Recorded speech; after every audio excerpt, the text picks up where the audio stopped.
Hey guys, Zane from the Infinite Jukebox here with another video, and I don't know if you know this, but it is no longer 2022, it's 2023, and because of that, I have to kind of do a bit of a retrospective of everything that I heard throughout 2022, and I've already done my top 50 best albums of 2022, which I had a blast making, getting to ramble about my passions for a large handful of records from the year that I really adored, as well as my 10 best EPs of 2022, another video I had a good time making and recording overall, as I got a chance to discuss some EPs that I never really had a chance to bring up on the channel when they initially dropped, some EPs that people may have been unaware of as they might have been too underground or left field for a lot of people to actually have them on their radar. Those were two videos I had a good time making because they were positive videos that discussed music that I really love. That being said, there is one thing left for me to actually do this year, and that is to discuss the worst of the worst. Inevitably, I have to do this video, the top 20 worst albums of 2022, and it's not one I'm particularly excited for, but at the same time, I also have to say that there's just as much good music as there is bad music out there, so please don't take this as me trashing or highly praising 2022 as a year for music. Really, this is just my own personal opinion of a list overall, and for me, these were the worst albums of 2022. But first, before I get into the list, let me just give a couple of honorable mentions. Two albums in particular may come as a shock to people as they don't make this list, and those are Mainstream Sellout by Machine Gun Kelly and Cowboy Tears by Oliver Tree. Now, those two albums, especially the Machine Gun Kelly record, are two of the worst things of the entire year, just in general, not even in music, just artistically, utterly horrible records, truly just the worst of the worst that you could possibly predict to come out through the entirety of a year in music, especially the Machine Gun Kelly album, again. That being said, those albums are enjoyable in the right context.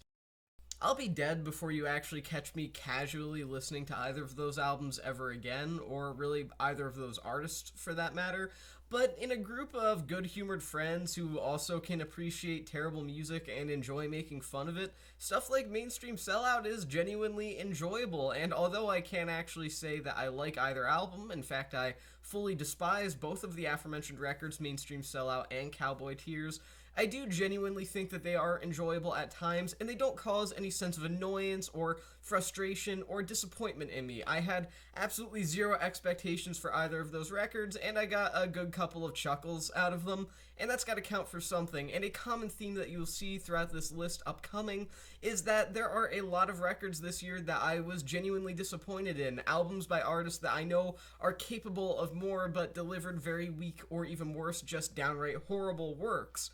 Machine Gun Kelly and Oliver Tree, in my eyes, have no potential, and the best that they can do is make music that's unintentionally comical, so neither of those records are going to be here, despite the fact that they are easily two of the worst albums of 2022. Also, there may very well be some majorly noted, hated upon albums to come out from 2022 that didn't make this list, records from the likes of Tom MacDonald or Kid Rock, and the reason they didn't make this list is because I didn't listen to them. I didn't talk about them on the channel, I didn't listen to them on my own time.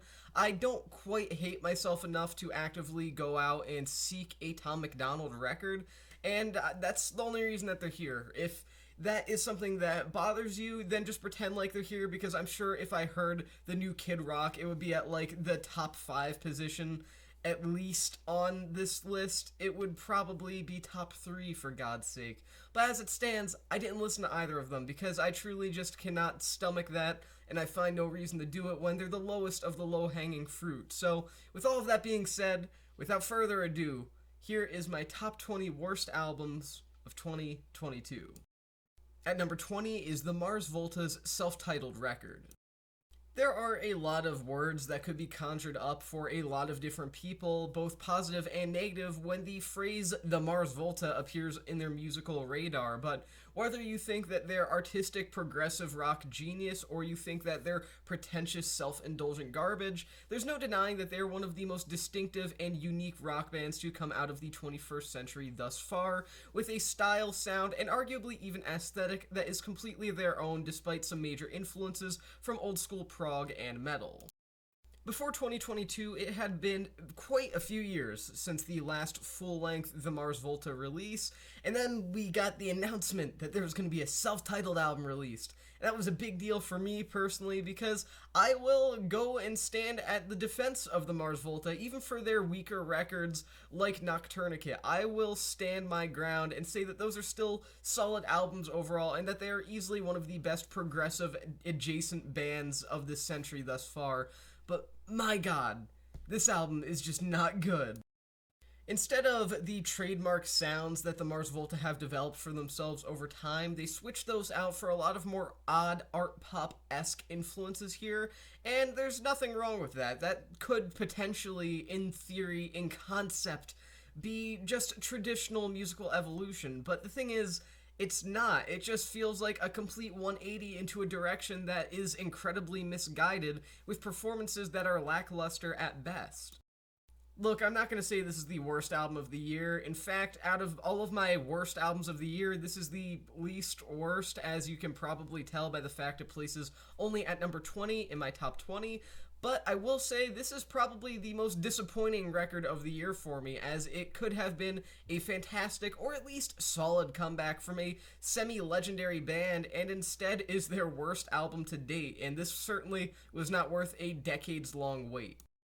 At number 19 is Phoenix's Alpha Zulu. Although rarely fantastic, Phoenix have always been a consistently good and fairly reliable band over the years, and unfortunately Alpha Zulu is just not a record that follows up on that legacy.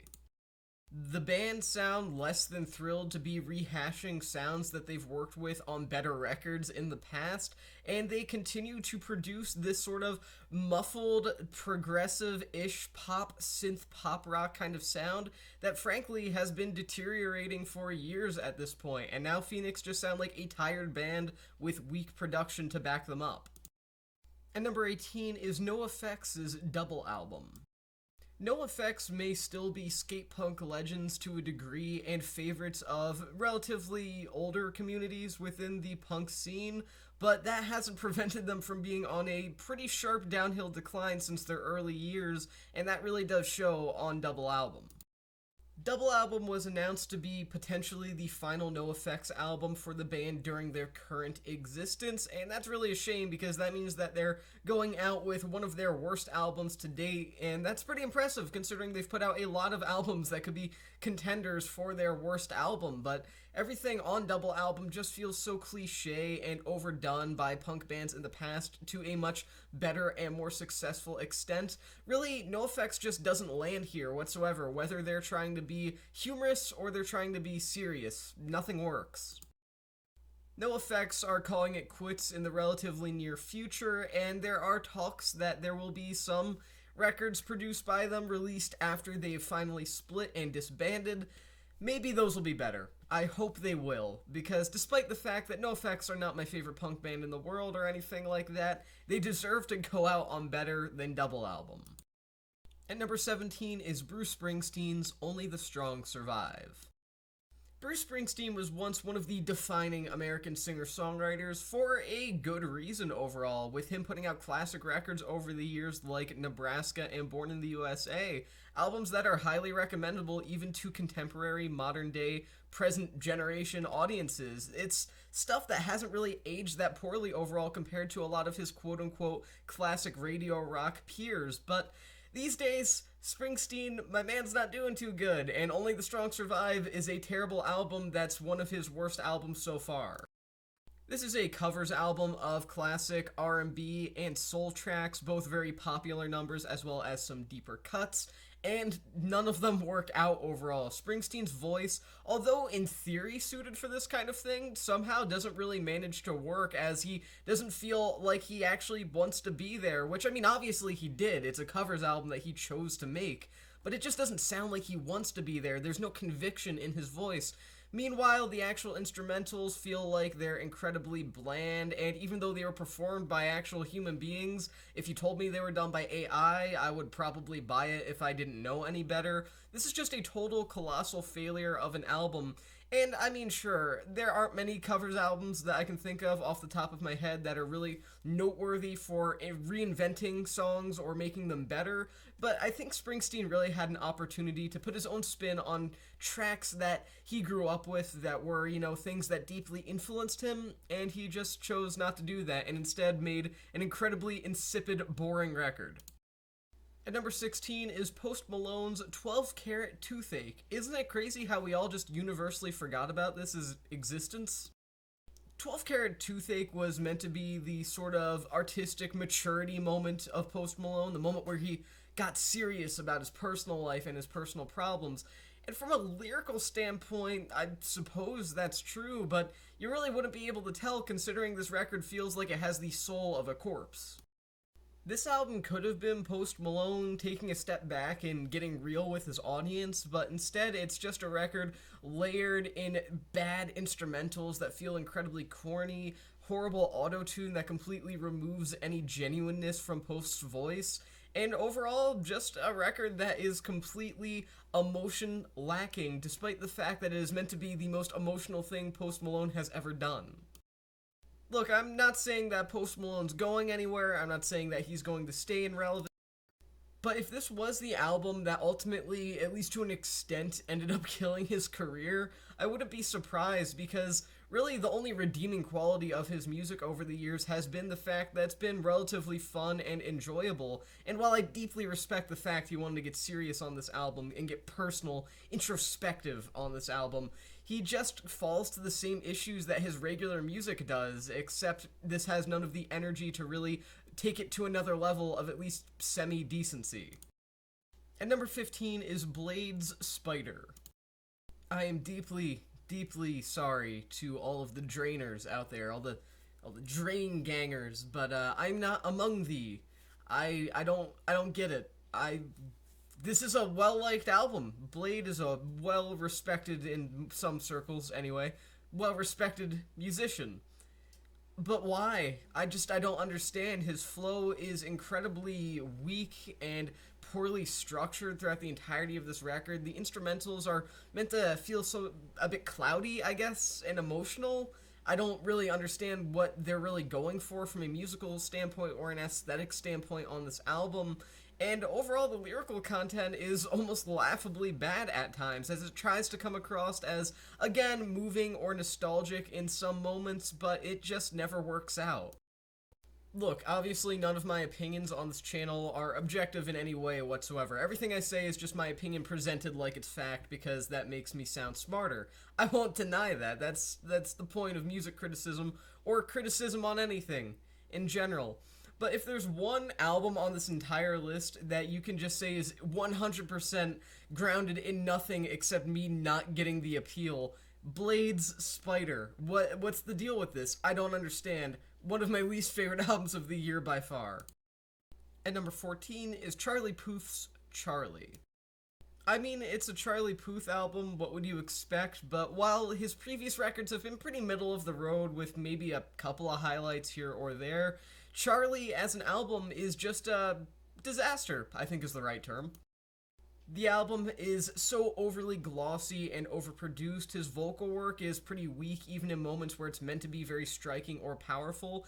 And perhaps worst of all, this album thinks it's way more clever than it actually is. It tries to do a variety of different things, like the sound of a light switch on the song Light Switch, because it's called Light Switch.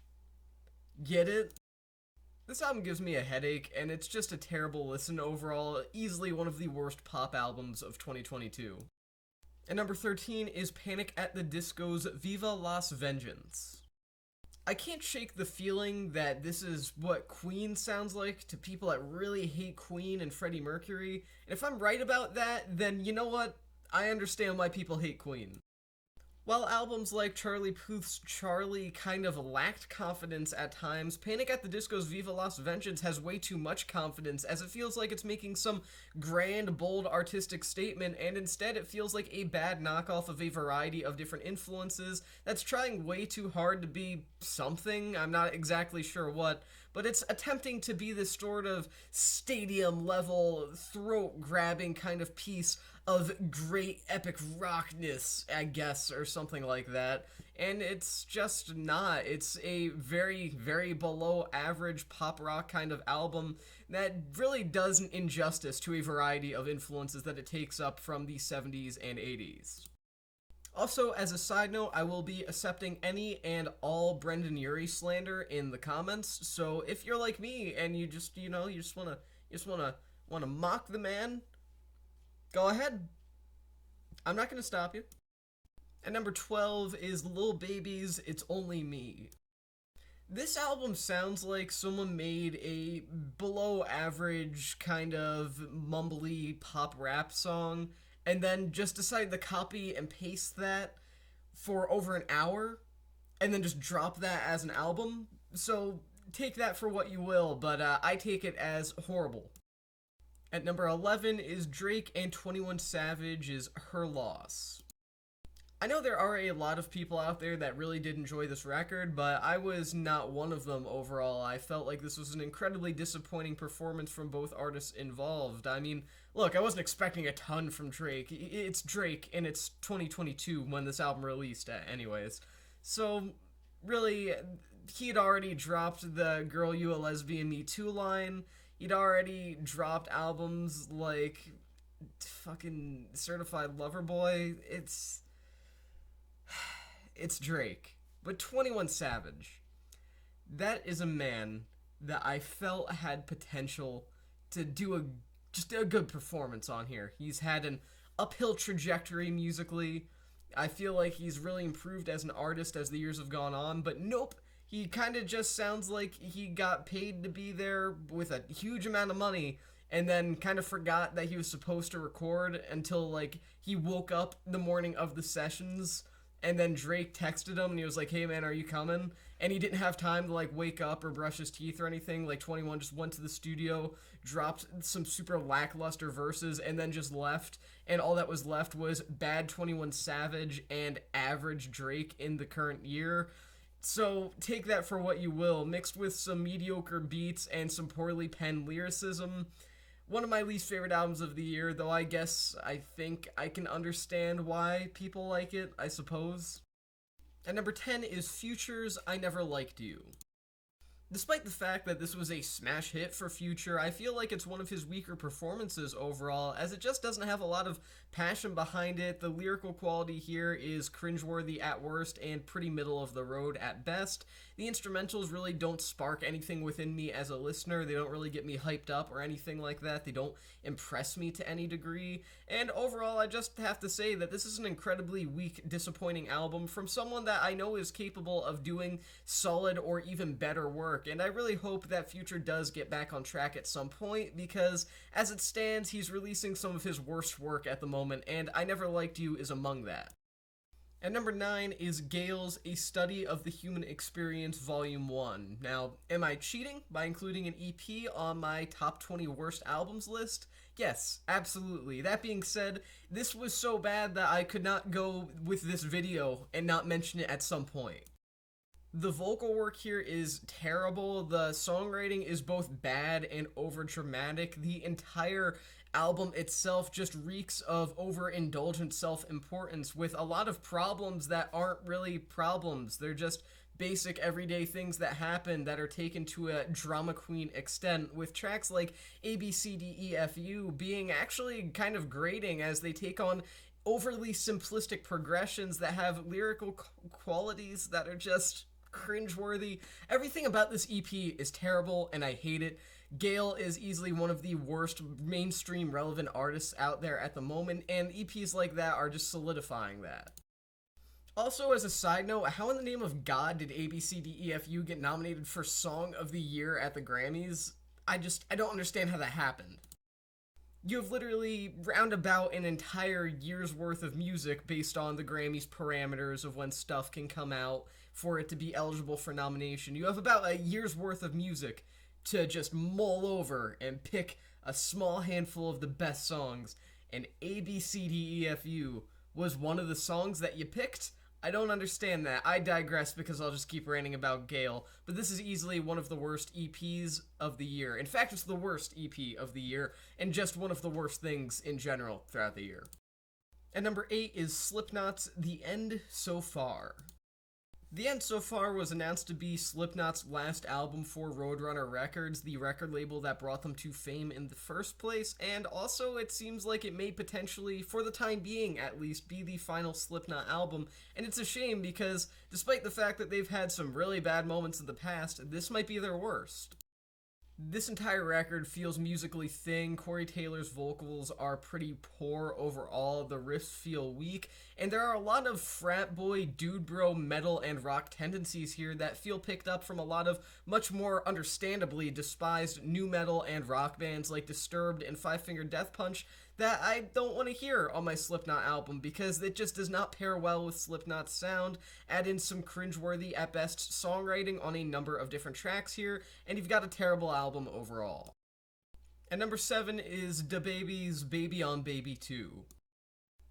It's DaBaby in 2022.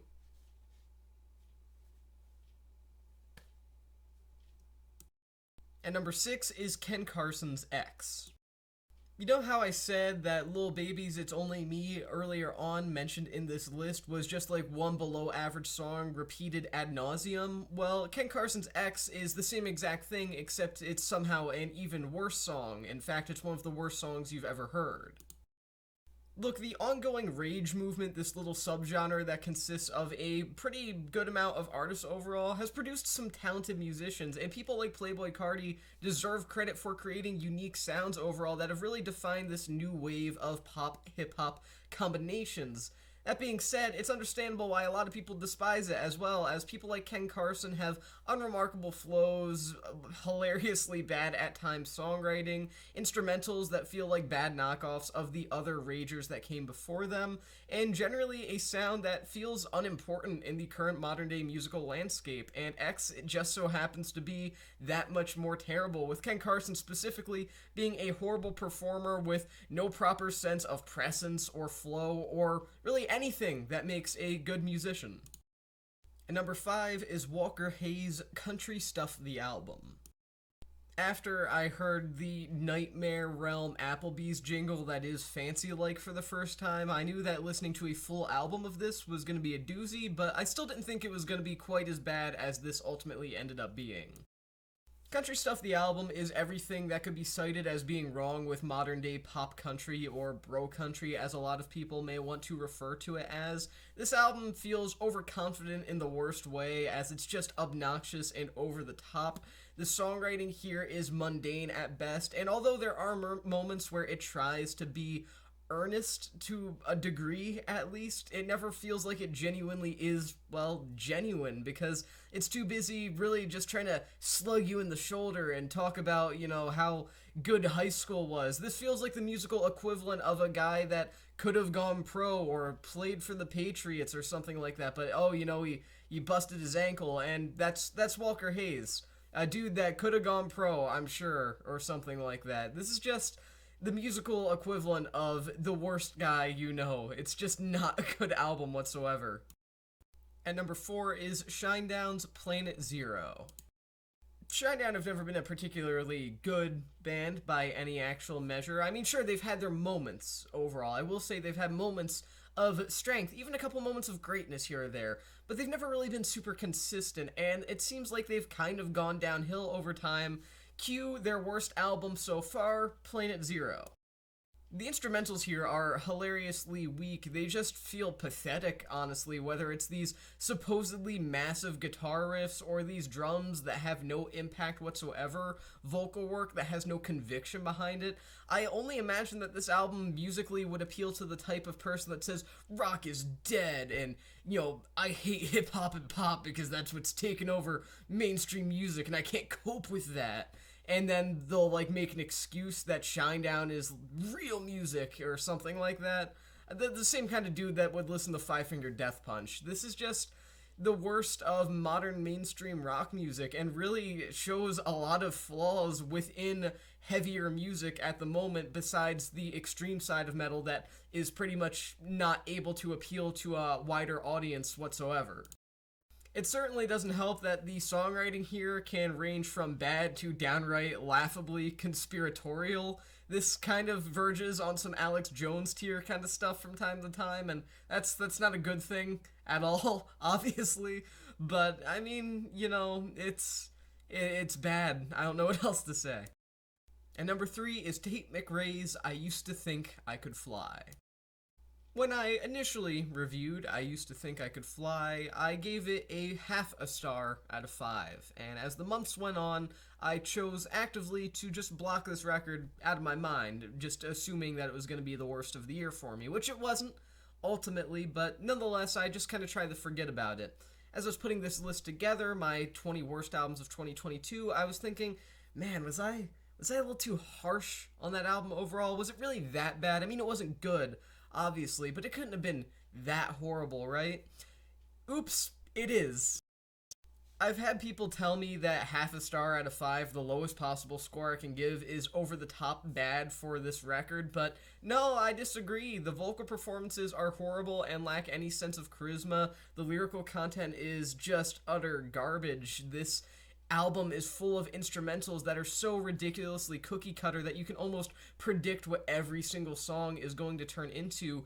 This album represents what I'm going to refer to as the kind of stuff that appeals to TikTok users, and there's nothing wrong with that, and TikTok is an amazing place for musical discovery at this point. A lot of people don't want to admit to that, but artists like the Mountain Goats and a number of other performers, like even legendary acts like David Bowie, have been discovered by a wider audience because of places like TikTok, and that's a great thing. But it also means that there is a certain brand of pop music that comes from those kind of areas, the Gayle kind of pop music that comes from those areas, and Tate McRae is just the ultimate summarization of that, and that is a bad thing, obviously. Look, long story short, I thought I was gonna end up, reversing my thoughts on this album a little bit, not so much liking it, but hating it less, and nope, I still think this is one of the worst albums of the year by far. And number 2 is Alestorm's 7th Rum of a 7th Rum.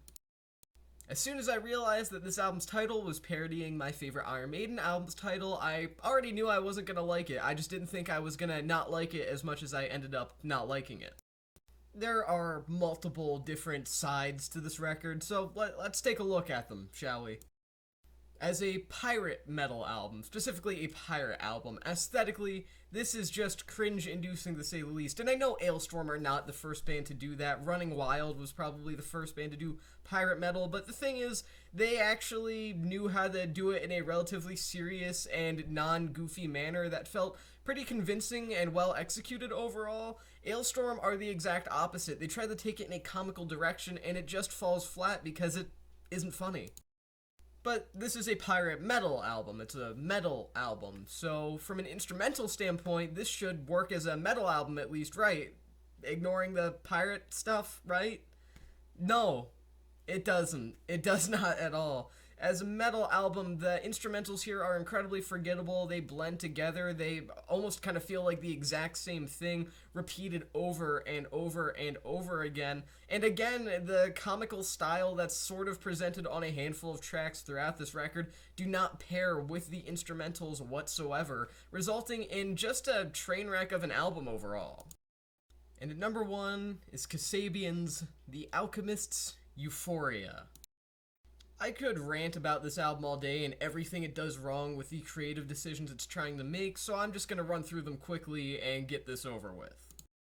This is the first Kasabian album to have member Sergio Pizzorno step up to the plate on vocals, but he is violently bland as a performer and really brings nothing to the table that feels new or invigorating overall, and adding robotic overlays that alter his voice don't help his case whatsoever.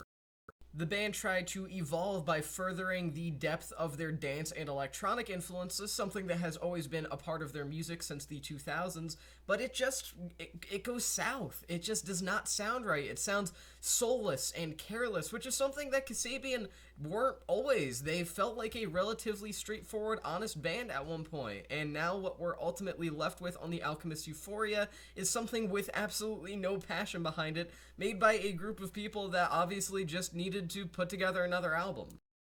The production here is incredibly weak as well. It feels claustrophobic at times, but not in a good, intentional way. This comes across like a beginner producer's first time mixing and experimenting with sort of alternative dance, copyright-free samples that you can get somewhere on the internet.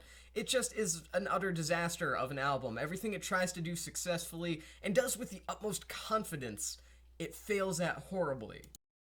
Again, I could talk about this album all day, but really, there's just too much to talk about without this turning into a full-length video essay about why the new Kasabian album is horrible and the worst thing I've heard throughout all of 2022. But with that being said, that is the worst album of 2022. For me, at least. God, this album sucks so much, you don't understand. So, there you have it. Those are my top 20 worst albums of 2022. I got nothing. I have nothing to say. These albums were horrible. They were the worst albums of the year. And I will say this. I love all music, whether I like it or I dislike it, because music itself, I've said this before in my other list videos, music itself is something that connects us to humanity, and there is a degree of connection and even spirituality within music, no matter whether you like it or dislike it on a personal level. That being said, that connection with humanity cannot change the fact that some music is just outright garbage, and these 20 albums, there you have it. That's all that needs to be said. Anyways, I'm just excited to be done with this video, so now I can begin talking about albums in 2023, and I hope that the highs of 2023 are even higher than the highs of 2022, and I hope that the lows aren't quite as low, because otherwise we might have a bit of a problem. But with that being said, I've been Zane from the Infinite Jukebox. Thank you for watching, and I'll see you guys in the next one.